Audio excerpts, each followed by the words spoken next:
ओम श्री गुरु गोपाल नमः। ओम श्री गुरु चरण कमलेभ्यो नमः। गुरु जी के चरणों में दास कन्हैया का कोटि कोटि नमन। गुरु जी, मेरा आपसे एक प्रश्न है कि श्रावण मास में शिव उपासना का क्या महत्व है और श्रावण मास में ही लोग विशेष पूजा पाठ क्यों करते हैं और श्रावण मास में रुद्राभिषेक का क्या महत्व है और क्या रुद्राभिषेक में हवन होना चाहिए या नहीं होना चाहिए, बताने की कृपा करें। ओम श्री गुरुभ्यो नमः। ओम श्री गयागदाधराय नमो नमः। ओम मंदार माला फुलतालकाय कपाल मालांकित शेखराय दिव्यंबराय सदिगंबराय नमः शिवाय च नमः शिवाय। कन्हैया जी, आप बहुत सुंदर प्रश्न किया है। ये धर्म सम्मत और जनहित का प्रश्न है। कलिकाल में इस समय जो चतुर्मास चल रहा है, आपने प्रश्न किया है कि गुरुजी श्रावण माह में भगवान शिव जी का महत्व और रुद्राभिषेक का महत्व हवन होता है या नहीं होना चाहिए। तो चतुर्मास इस समय चल रहा है। आप जैसा सभी हम जानते हैं कि आषाढ़ की जो एकादशी होती है, हमारे भगवान जो विष्णु पिता हैं वह शयन कर जाते हैं 4 महीना के लिए। जो कार्तिक एकादशी जेठान जिसको बोलते हैं, देवोत्थान भी हम लोग बोलते हैं, तब जब भगवान हमारे वहाँ से उनको शयन से उठाया जाता है, तो इस 4 महीना में भगवान शिव जी विकार भार को संभालते हैं। और इस 4 महीना बहुत भयंकर होता है, क्योंकि इसमें आपको तूफान है, हवा पानी है, ओलावृष्टि है, सांप बिच्छू, जितने आप जीव जंतु हैं जंगलों से निकल के बाहर आते हैं, अपने बिल से निकल के भी सांप से ही बाहर निकलते हैं। इसलिए भगवान शिव को ही ये सब समर्पित है, तो शिव जी ही इसकी रक्षा कर सकते हैं। तो शिव जी ही जितना ये विष है, आप देखा होगा कि नदियों से उफान आता है, इसकी घास में जो होता है उससे दूध आता है, तो भगवान शिव जी ही रुद्राभिषेक कराया जाता है, इसलिए कि भगवान शिव जी ही इसको बचा सकते हैं। शिव जी ही दूध से रुद्राभिषेक किया जाता है। अन्य कामनाओं के लिए भी अभिषेक किया जाता है। तो रुद्राभिषेक का विशेष महत्व है। और श्रावण के महीना में, श्रावण माने जो भगवान के श्रवण करने योग है, आराधना करने योग है, समर्पित करने योग है अपने आप को, कुछ पाने का योग है, भगवान वरदान देते हैं। शिव जी का विशेष महीना कहा जाता है श्रावण को। तो इसमें करने का बहुत महत्व है और इसमें कोई शिववास देखने की आवश्यकता आपको नहीं है। पूरे महीने में एकम से लेकर पूर्णमासी तक आप किसी भी रुद्राभिषेक करिए, कोई भी जब तक शुरू करिए, कोई आपको इसमें मुहूर्त देखने की आवश्यकता नहीं है। अपने आप में मुहूर्त है, क्योंकि शास्त्रों में लिखा हुआ है शिव जी की महिमा कि ब्रह्मा कृता युगे देवो द्वापरे भगवान, ब्रह्मा कृता युगे देवो त्रेतायाम भगवान रवि, द्वापरे भगवान विष्णु, कलिदेवो महेश्वर। कली काल में भगवान शिव जी की आराधना करना, पूजन करना अति महत्वपूर्ण है, क्योंकि शिव जी ही संहार के देवता हैं और बचाने वाले ही। भावई, रामायण में लिखा है, भावई मेट सकही त्रिपुरारी। त्रिपुरारी भगवान शिव जो हैं वो भावई तक को भी बदल सकते हैं अगर उनकी आराधना सच्चे मन से किया जाए। हम लोग क्या करते हैं, पूजा तो करते हैं, पूजा करवाते भी हैं अपने इंद्रियों द्वारा, लेकिन मन से हम लोग भगवान को नहीं मानते।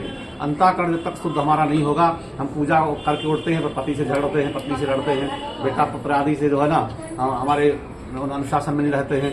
तो जब तक हम एक दूसरे के प्रति प्रेम, सम्मान, स्नेह नहीं करेंगे, पूरी सृष्टि से हम जब तक अपना एक स्नेह नहीं करेंगे, सब में संकर नहीं देखेंगे, तब तक हमारी पूजा सफल नहीं होती है।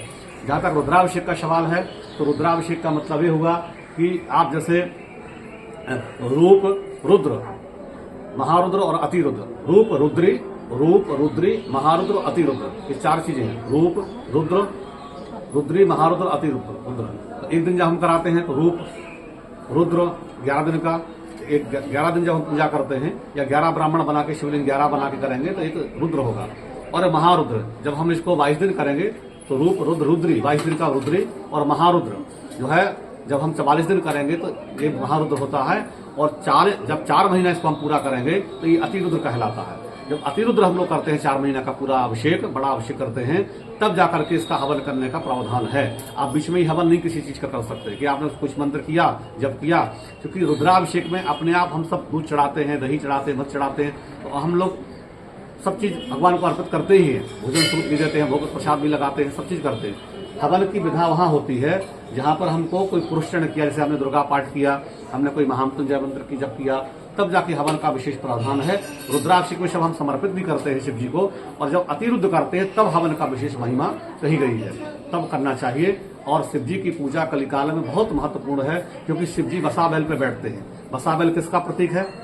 धर्म का प्रतीक है। तो बसा बैल जो नंदी बाबा है वो साक्षात धर्म के प्रतीक है, और धरती मैया जो गाय के प्रतीक में है, तो हमारे जो बसा बैल है नंदी बाबा है वो धर्म के प्रतीक है। उस पर भगवान भोलेनाथ विराजमान होते हैं। तो धर्म पे भगवान शिव जी बैठते हैं, इसलिए सत्यम शिवम सुंदरम, भगवान शिव ही सत्य है, शिव ही सुंदर है। इसलिए भगवान शिव जी को आशुतोष कहा गया है, सत्य कहा गया है। भगवान कभी माने झूठ का आश्रय नहीं लेते हैं। भगवान शिव जी सत्य है, सदा धर्म का आश्रय लेते हैं और सबका कल्याण करते हैं। ज्ञान गंगा को बहाते भगवान शिव जी। जितने ये संसार में आप सूत्र देख रहे हैं, तंत्र साधना है या जितने भी आप ज्ञान खंड है, भगवान सब शिव जी को ही समर्पित है। शिव जी के ही मुखारबिंद से मैया पार्वती के द्वारा ये हमारे प्रकाश में आया जन कल्याण के लिए। तो हम ये चाहते हैं कि सभी भक्तों से कि जरूर भगवान, शास्त्रों में कहा गया है कि अलंकार प्रियो विष्णु नमस्कार प्रियो सूर्यो, भगवान सूर्य को नमस्कार करिए। अलंकार प्रियो विष्णु जलधारा शिव प्रिय, भगवान शिव जी को एक लोटा जल चढ़ा दे तो आपका कल्याण हो जाएगा। और ब्राह्मणाय मधुरम प्रिय, ब्राह्मण से मधुर वाणी बोलिए, मधुर भोजन कराइए तो ब्राह्मण प्रसन्न होते हैं। सूर्य भगवान को जल ढारने से प्रसन्न होते हैं। भगवान विष्णु को अलंकार से प्रसन्न होते हैं। 56 तरह का भोग लगाइए, भगवान को नाना प्रकार का व्यंजन आरती से बुझाइए, उनका वस्त्र भूषण इत्यादि जितना आपका है थोड़ा पूजन करिए, राजोपचार पूजन करिए। और शिव जी को सिर्फ एक लोटा जल आप चढ़ाइए। जलधारा शिव प्रिय, अलंकारा प्रिय विष्णु, ऐसा कहा गया है। तो कहने से और जलधारा शिव प्रिय, भगवान शिव जी को जलधारा करने से भगवान सभी, क्योंकि भगवान के कंठ में विष है। जब समुद्र मंथन हुआ था तो भगवान ने विष का पान किया था, तो भगवान की जटाओं में भगवत सब देवताओं ने गंगा का ही प्रवाह कर दिया था। इसलिए भगवान को शीतलता चाहिए। भगवान बहुत सौम्य है, शांत रहते हैं। तो हमको शिव जी से ये सीखना है कि जैसे शिव जी मैया पार्वती के साथ बैठी हुई हैं, रहते हैं, ऐसी शिव जी अपने परिवार के साथ रहते हैं। नंदी जी हैं, गणेश जी हैं, कार्तिक जी हैं, और नंदी भृंगी के साथ सब गणों के साथ युक्त होकर के मैया पार्वती उनके बाम में अंग विराजती हैं। ऐसे ही हर पुरुष को, हर स्त्री को, हर पुत्र को भगवान शिव से सीखने की बहुत आवश्यकता है कि हमको परिवार में कैसे रहना चाहिए, समाज में कैसे रहना चाहिए, देश दुनिया में कैसे रहना चाहिए। हम लोग पूजाएं तो बहुत करते हैं, बाबा को जल भी बहुत डालते हैं, बहुत अभिषेक भी कराते हैं, लेकिन हम लोग जस के तस रहते हैं, क्योंकि हम इंद्रियों से कार्य करते हैं। अंतःकरण से कार्य करेंगे अगर हम सीखने की चेष्टा रखेंगे किसी सदगुरुओं के चरणों में बैठ के, तो हमारे दिमाग में बदलाव आएगा कि हमको अगर पूजा करना है तो भगवान शिव से सीखना है कि वो कभी शांति से कितना पूजा में, भगवान कितने ध्यान में रहते हैं, कितने शांति से पूजा में सहयोग करते हैं, और खुद मैया पार्वती को लेकर राम कथा सुनाते हैं, भागवत कथा सुनाते हैं। तो धर्म के लिए ही भगवान शिव जी समर्पित हैं, धर्म ध्वज उनको कहा जाता है। तो ऐसे भगवान शिव जी के चरणों में बार बार कोटि नमन में करता हूँ। आप सभी को साधुवाद। मुझे विश्वास है कि आपको इससे आपको संतुष्टि मिली होगी, आशा करते हैं।